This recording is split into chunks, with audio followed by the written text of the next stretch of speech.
Everyone, good morning. मैं देवव्रत और आज बेटा हम आपको बीएससी फर्स्ट ईयर केमिस्ट्री का अपना 45वां लेक्चर पढ़ाने जा रहे हैं। आज के बच्चों हमारा टॉपिक होगा diagonal relationship. Diagonal relationship diagonal relationship between boron and silicon. Boron and silicon. Boron and silicon. Diagonal relationship between boron and silicon, अर्थात हम बेटा बोरोन तथा सिलिकॉन के बीच आज विकर्ण संबंध देखेंगे। क्या देखेंगे बेटा? विकर्ण संबंध। तो देखते हैं जरा। विकर्ण संबंध हमने जैसे कि पहले आपको बताया था, विकर्ण संबंध का मतलब होता है कि गुणों में समानता है, अब वो भी विकर्ण डायगोनल। अब क्योंकि बोरोन और silicon, boron second period, silicon third period, दोनों अलग अलग पीरियड के अलग अलग ग्रुप के हैं, लेकिन एक दूसरे से गुणों में समानता दर्शा रहे। तो काय के कारण है केवल डायगोनल रिलेशनशिप। ये एक दूसरे के क्या होते हैं? विकर्ण अभिमुख होते हैं। विकर्ण अभिमुख होते हैं, इसलिए ये कुछ गुणों में समानता दर्शाएंगे। तो इनके वो गुण देखते हैं जो समान है। ठीक है, ये मतलब है। तो पहला गुण देखिए बेटा, दोनों ही तत्व। पहला गुण देखते हैं बेटा, दोनों ही तत्व। पहला है दोनों ही तत्व नेचर में नहीं पाए जाते हैं। बोथ एलिमेंट्स, दोनों ही तत्व प्रकृति में नहीं पाए जाते हैं। Both elements are not found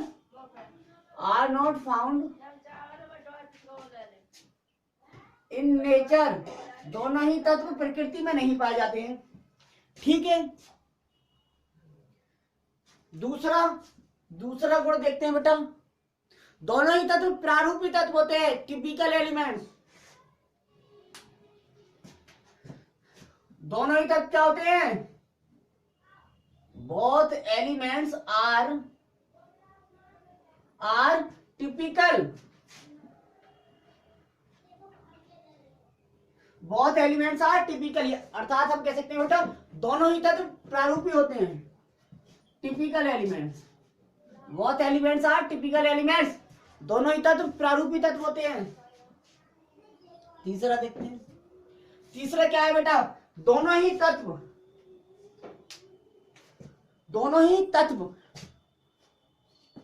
विद्युत के कुचालक होते हैं या विद्युत का चालन नहीं करते हैं, यानी कि बोथ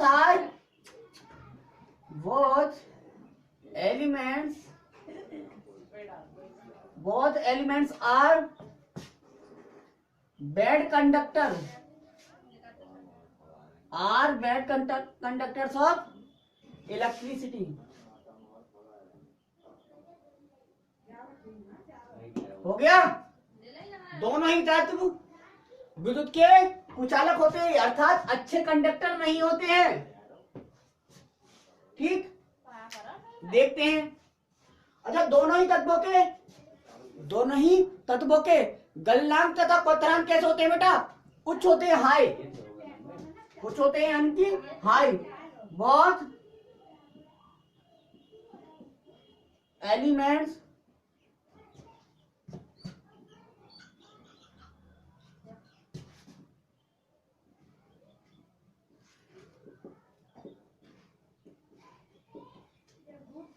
नोट करो।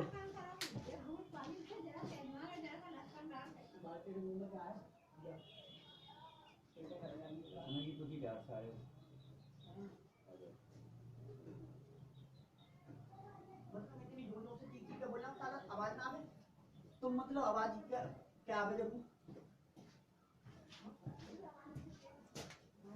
ठीक है भाई। बोथ एलिमेंट्स है हाई एमपी तथा बीपी, यानी कि दोनों ही तत्वों के बॉइलिंग तथा मेल्टिंग पॉइंट क्या होते हैं बेटा? उच्च होते हैं। ठीक, आगे देखते हैं। फिफ्थ क्या है? बोथ एलिमेंट्स बेटा, बोथ एलिमेंट्स के बेटा कार्बाइड, बहुत एलिमेंट्स के कार्बाइड्स, कार्बाइड जैसे B4C, यहां पे है SiC, सिलिकॉन कार्बाइड ये है बोरॉन कार्बाइड। तो दोनों ही तत्वों के कार्बाइड जो होते हैं बेटा वो इस टाइप के होते हैं, ठीक है। बहुत एलिमेंट्स के कार्बाइड इस प्रकार के होते हैं, ठीक। कार्बाइड इस नेचर के होते हैं, ये दोनों ही तत्व इस प्रकार के कार्बाइड बनाते हैं, B4C और SiC, ठीक। अब देखते हैं सिक्स्थ, अपना छठी सिमिलरिटी देखते हैं बेटा। छठी सिमिलरिटी,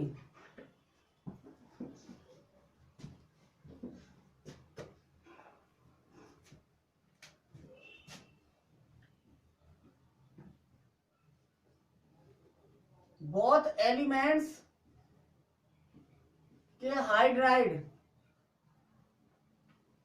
बोथ एलिमेंट्स के हाइड्राइड, दोनों ही तत्वों के हाइड्राइड कोवेलेंट नेचर के होते हैं, कोवेलेंट नेचर के होते हैं। दोनों ही तत्वों के हाइड्राइड क्या होते हैं बेटा, सहसंयोजी प्रकृति होती है, समझ गए। सातवां देखते हैं, दोनों ही तत्वों के हाइड्राइड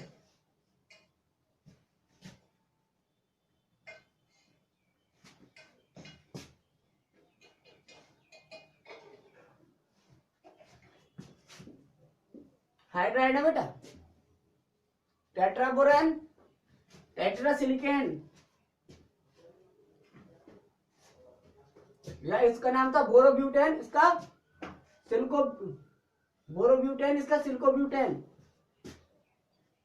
साथ में देखते हैं,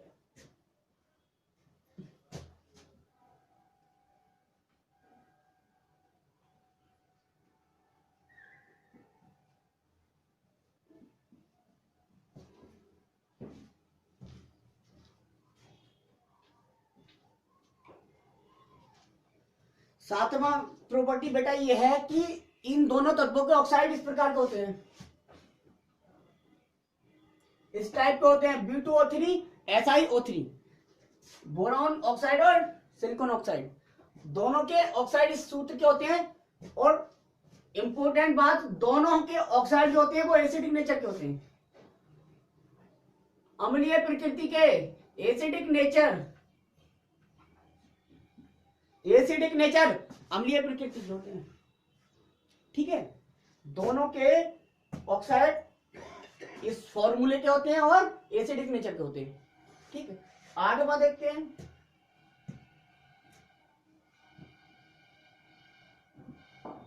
आठवां,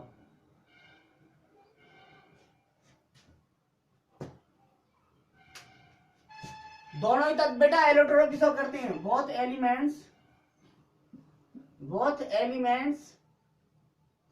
शो एलोट्रोपी, दोनों ही तत्व अपर रूपता दर्शाते हैं, अपर रूपता, अपर रूपता क्या होती है बेटा, किसी एलिमेंट का एक से अधिक फॉर्म में पाया जाना, एक से अधिक रूपों में पाया जाना, किसी तत्व का प्रकृति में एक से अधिक रूपों में पाया जाना क्या कहलाता है, अपर रूपता कहलाता है। और एक से अधिक पाए जाने वाले रूप यानी कि फॉर्म कहलाते हैं अपर रूप, ठीक है। तो ये अपर रूपता शो करते हैं। नवा प्रॉपर्टी का है, दोनों ही तत्वों के बोथ एलिमेंट्स के, दोनों ही तत्वों के हैलाइड्स भी क्या होते हैं, कोवेलेंट नेचर के होते हैं।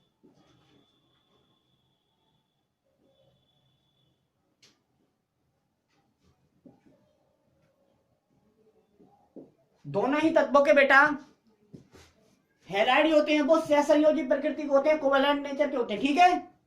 अच्छा, दोनों ही तत्वों के ये जो हाइड्राइड लेके थे हमने ना, ये भी कोवेलेंट नेचर के थे, हो गया। तो ये था बेटा आपका क्या, डायगोनल रिलेशनशिप। अब बेटा हम आपको ये भी समझाते हैं कि दोनों में यदि हम कोई भी डायगोनल रिलेशनशिप लिख रहे हैं तो कैसे, हमें क्वेश्चन याद नहीं है तो हम फिर भी कैसे उस क्वेश्चन पे मार्क गेन करें, मतलब नंबर कैसे पाएं, ये बता देता हूं। ठीक है, बेहतर तो ये है बेटा याद कर लो, ठीक है, उसके बारे में पता होना चाहिए, बहुत बढ़िया बात है। लेकिन फिर भी नहीं है, याद नहीं है, तो कुछ ना करने से कुछ करना तो बेहतर है।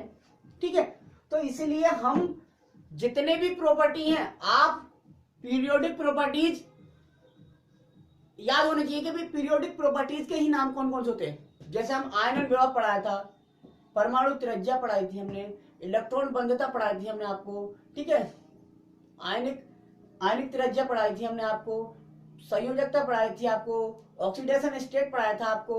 तो ये सारे प्रॉपर्टीज हैं।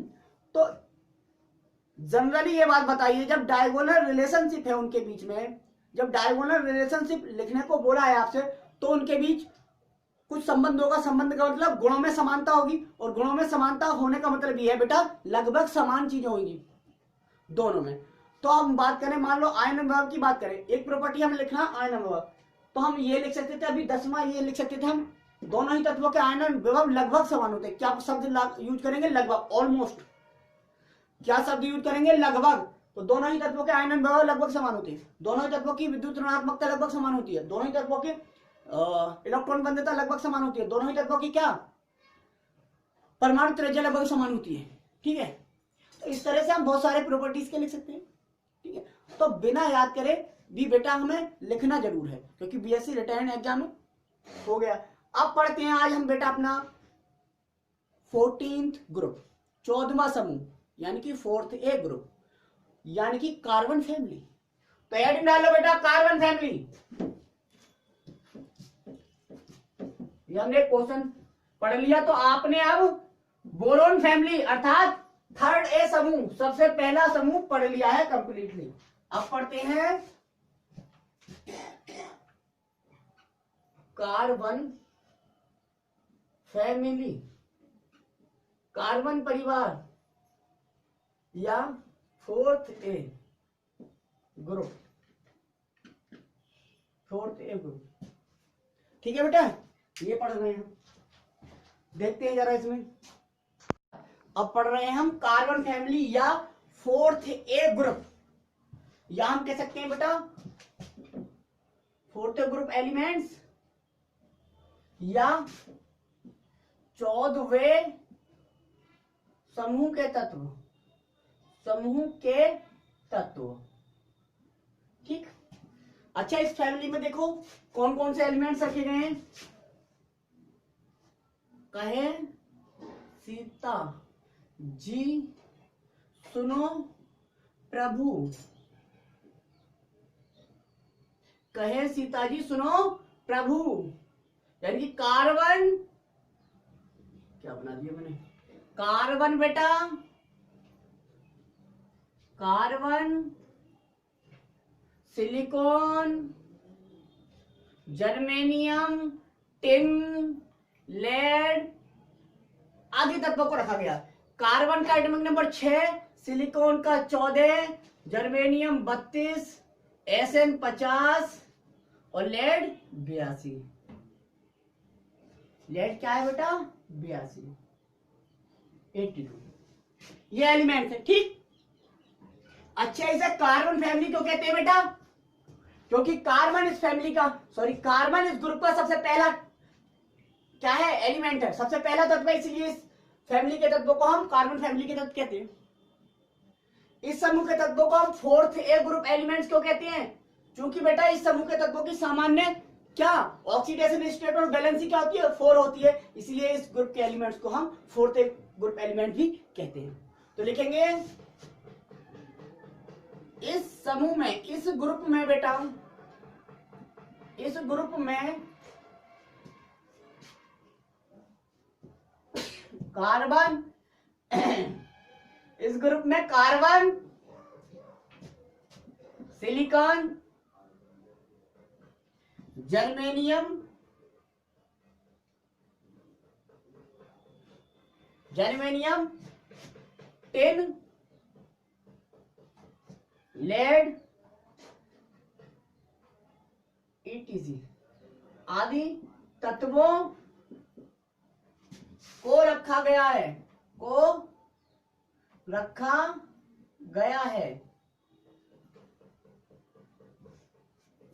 आदि तत्वों को रखा गया है जिनके परमाणु क्रमांक, मतलब जिनके एटॉमिक नंबर, जिनके परमाणु क्रमांक अर्थात एटॉमिक नंबर क्रम से, जिनके एटॉमिक नंबर क्रम से क्या है, 6, 14, 32, 50 तथा 82 हैं। जैसे जैसे एलिमेंट लिखे वैसे वैसे उनके एटॉमिक नंबर, कार्बन का 6 होगा, सिलिकॉन का 14 और जर्मेनियम का 32, टिन का 50 और लेड का 82 है। ठीक है, अब लिखेंगे चूंकि, क्या बेटा, चूंकि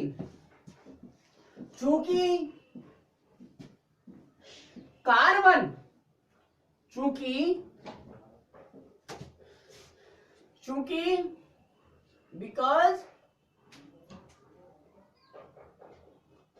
बिकॉज कार्बन,